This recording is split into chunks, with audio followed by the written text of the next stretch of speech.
Hello everyone, this is Kaifu here with game 1 in the series for FoWTCG held in Melbourne. If you guys didn't know, this is the Asia Grand Prix 2015 and this is also top 8. So on my right side we have Jason, represented from New Zealand, is playing Green Rush, using Green Sprout, producing a lot of wheels, accelerating, pushing for a lot of damage with like Dorothy, Tin Man, Caroline and so on, like a lot of damage overall. So it's a very common deck to see lately because of the Dorothy ability, allowing you the extra resource you need, like hand size, magic stone size and so on. While on my left side we have Anthonius, represented from Indonesia, is playing Perfect Loki Control. Perfect Loki Control is a really powerful control card if you're able to commence the control area. For example, if you like have a lot of cancel spell like Zig, the Ancient Magic, Force Strength, not allowing your opponent what to do. You want to destroy field cards on the field, you can actually like give field presence away, like Kiss of Death, Mother Eagle and so on, not allowing what they can do and so on. At the moment, Anthonius declared a block with the beetle that he just broke into, defending against the Dorothy, and Dorothy is obviously is going to give explosion by Jason, and discarding another card to give explosion, interestingly. So in the end, Jason actually lost a lot of cards in hand. He has 2 cards in hand compared to Anthonius' 5 cards in hand. So in through that, Jason has a Green Sprout on the field, Tree Sprout. The Tree Sprout doesn't actually do anything unless it has attack point and it has to attack. So at the moment it's just only a defending Resonator. So paying 400 life point by Anthonius, getting a Gretel, getting another Magic Stone, and paying the last Magic Stone for a Elfish Priest, which allows him to defend more attack against Jason, because Jason, it is playing a really heavy rush deck. So in the early game it will be an advantage for Jason, but however, if Anthonius can force the game to go to mid to late game, it will be in Anthonius' favor, because a control deck will always win in the mid to late game, while rush deck only has a good strong advantage in the early game. The reason why is that rush deck is only really good in the early game because the 1-drops and 2-drops they keep pushing a lot of rush and using like Thunders, Flame Lance, and Burn finish your game. But however, if you can't do enough damage on board, if you're already not in strong position like what Jason is, like have like 2 or 3 resin on the field and not really high attack point, not pushing for the extra aggressiveness, and 20 is going to force to go to mid to late game, you will be in a lot of trouble because you don't have a lot of like 3 cost or buff to actually finish the game up, because like when the 20 drops at 3 cost, 4 cost, and 5 cost all the time, the deck really struggles to get around those Resonator. To make matters worse, Anthonius just dropped a Indigo Siren. Indigo Siren is one of the worst enemy for a rush deck because of the fact that you can still 3 cost it below to use it against him. Like for example, if Jason declares an attack with the Scarecrow or the Lion, Indigo Siren has the Jason will use not Jason. I mean Anthonius will use Indigo Siren to steal one of the non-attacking Resonator and use it against him, and for example, and use the block. For example, Jason declares an attack with a Scarecrow, and Indigo Siren activates, stealing the non-attacking, which is a Lion, and blocking it. Now, sorry if I sound like kind of sick, because I am a little bit sick at the moment. I haven't fully recovered yet, so I still have a cold still. So let's see what happens now. I don't know how I got a cold in the first place. Don't ask me why. Anyway, back to the game itself. Instead of rambling, Jason is not in the best position, but not in the worst position ever. So he is thinking away how to get around the Indigo Siren, because the Indigo Siren will cause a lot of trouble in the long run, because that card actually stalled for time for Anthonius to hit to the mid to late game. Once hit to the mid to late game, Anthonius will be in control of what Jason can do and what he can't do. Like for example, put field presence overall and so on. Because with so many resources on the battlefield, like using Elfish Priest to produce more Magic Wheel, has Loki to pay 400 to produce extra Black Wheel for him to play. Like a lot of acceleration play overall. Sorry for that, I was about to sneeze, but I didn't. Jason plays the I can't remember his name, is a dog. What it does is that when this card is destroyed and sent to the graveyard, you can search your deck for a Resonator with 3 cost ability and add to your hand. So it allows Jason to add the Tree Sprout if he needs to, Door Free, any 3 cost he wants from his deck at all.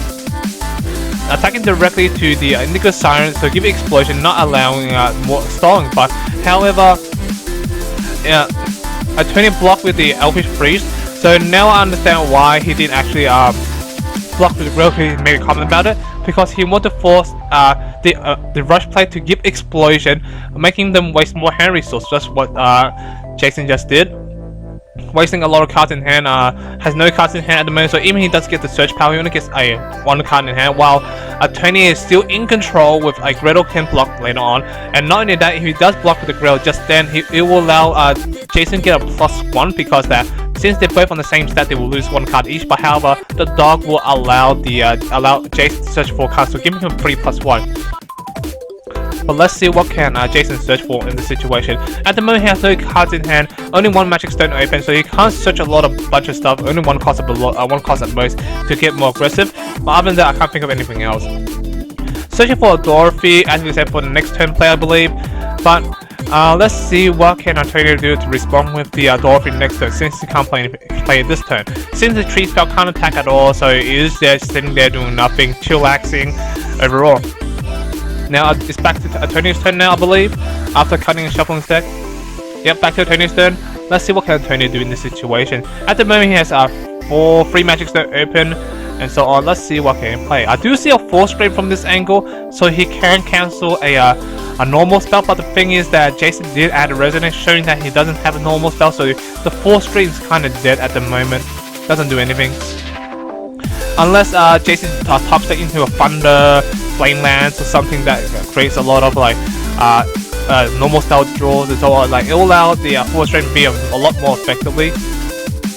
Paying 1 to put another Elvish Priest on the field. Even through Elvish Priest is a good blocker. If he doesn't, if Tony doesn't block with it, it is another like a magic stone for you to use, like get resource on the battlefield and so on. Allows you to get that play.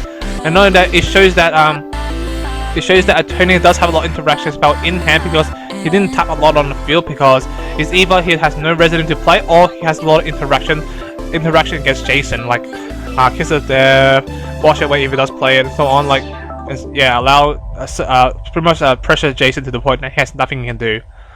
Now, Jason activate Awakening and search top 5 and add the Scarecrow and the Tin Man to his hand. Sorry for the sneezing, because I am still sick, like I said before. I do have a blocked nose, so yeah, sorry if the video is not that best quality overall, but yeah, sorry about that.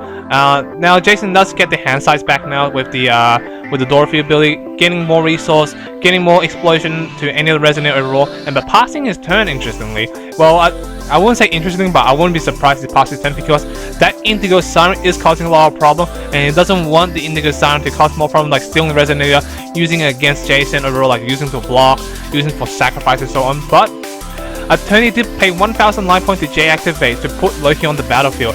Now, I don't know if he's desperate or he actually needs something from the top 10 card he could use in the current play. But in the graveyard is not that much, like only 4 or 5 cards, putting Loki's in range of a burn spell like Thunder.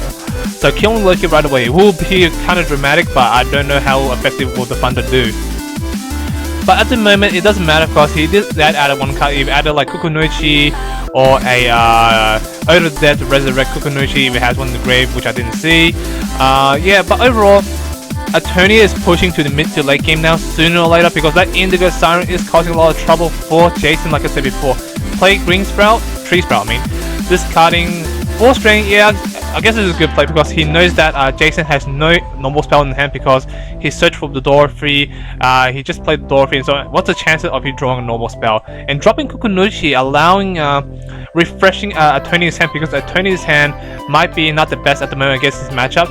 So drawing additional 5 cards, allowing Antonio to have more options to maybe get that Kiss of Death off, maybe get that interaction spell like Force Drain off again. So it will allow Antonio be in a better position at the moment, and currently it feels like what 1 J-Roller and 5 Resident on board against like 4 Resident on board on Jason's side, and 1 of them can't even attack, so only 3 against like 5 in total.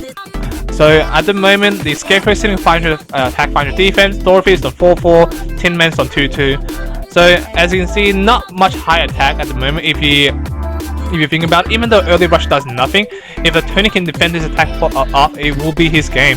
And currently the life point is 2,100 for Antonia and 4,000 for Jason.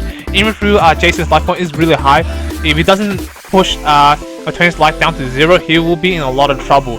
Because the fact that is going to hit the mid to late game soon, and once hit that point, Antonia will be in control with that many cancel spell, many removal spell, many field presence, so on, allowing that Jason will be back to a corner with low resource and nothing he can do.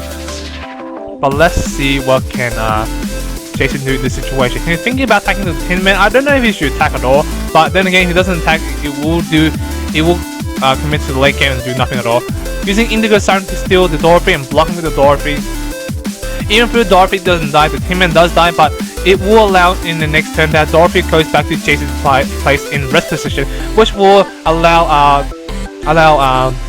Antonia to do more aggressiveness, like attacking directly for massive amount of damage, because he knows that Dorothy is rested, so he can't block most attack. So if he does declare an attack, I was thinking that he shouldn't declare an attack, because if he does declare an attack, then he has no more blockers besides the Tree Sprout, and the Tree Sprout won't be really effective against that massive field at the moment. He is attacking the Indigo Siren, but however, Antonia did block with the Kukunuchi. Now Jason's thinking he should give Explosion a roll. At the moment, his ruler is still untapped, so if he does give Explosion, there's no point into it. But if he J-activate, he can target the Indigo Siren and the Kukunuchi, that was dealt 500 damage just now, if he does allow it. And he does allow it, obviously. So currently, 1000 HP left for the Kukunuchi. And actually J-activating, paying for discarding a card from his hand, attacking Kukunuchi and Indigo Siren. Now really desperate to kill this Indigo Siren and Kukunuchi. Kukunuchi allowed hand resource, and Indigo Siren allowed to steal Resonate to use against him. And interaction spells coming, tapping Elvish Priest and a Magic Stone, giving Zeke the Ancient Magic to Kukunuchi, protect from spells and abilities for until the end of turn, allowing Kukunuchi to survive the battle. But it did kill the Indigo Siren though, but however, I don't think killing Indigo Siren matters anymore, because it's going to that mid and late game now. By going to that mid and late game now, Jason will have no field present at all, because the fact that he only has 2 cards in hand compared to Antonia's 7 cards in hand. None of that field present overall, and the only thing Jason has is a big ass J ruler that can do a massive amount of damage, but that Kukunuchi can defend it really well, just saying. Tapping the Loki, producing another Magic Stone, getting more resource, getting more plays.